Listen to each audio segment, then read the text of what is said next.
Hey friend, I am so glad that you joined me today. My name is Kathy Butryn, and you will find me online at kathybuttryn.com. And there, for this month of April, we are talking about simplifying by decluttering the little things in our life. There's all kinds of ways to simplify, but I have to tell you, there are some little things in my life, digital things, physical things, and paper things that have been kind of nagging at me saying, you better pay attention to me pretty soon. So I find that if I don't pay attention to it, it really distracts me. So we're going to talk about paper organization today, and there's no one that I could think of that could help us with this better than my dear friend, Deb Guneyler. Now, Deb's with us right now, and I can't wait for you to meet her.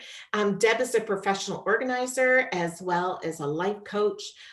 She's a dear friend who has helped me in my own uh, organization situations. In fact, we've already been through the paper thing, and I kind of forgot some of her tips she's going to share today.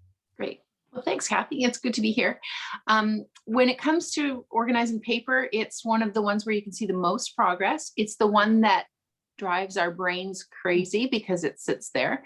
But there's a really simple process that you follow. And if you think of the word raft, it will definitely help you streamline the process. So I look at your bin behind you, and what is that there for?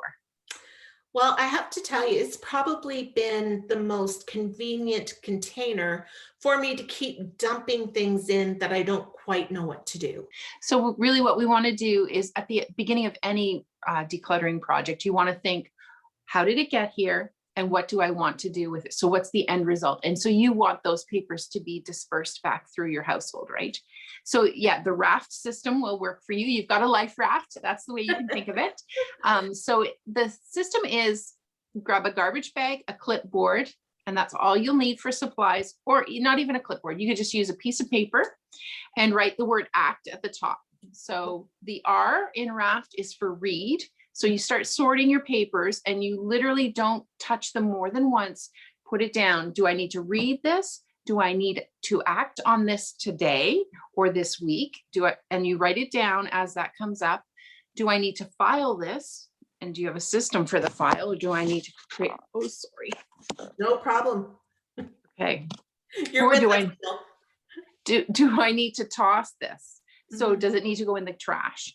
And so you simply gather the papers and one by one take them through. Do I need to read, act, file, or toss? So that's the basic system. And I don't know if you remember doing that, but it goes very, very quickly. And then you just have to file another day. Don't always think it all has to get done at once, but at least you know that the filing is there, and that's and it will start to look like photographs or recipes, and you can start sorting through those as well. That's another tip at the end with the filing. Just repeat what those are again, those 4 words.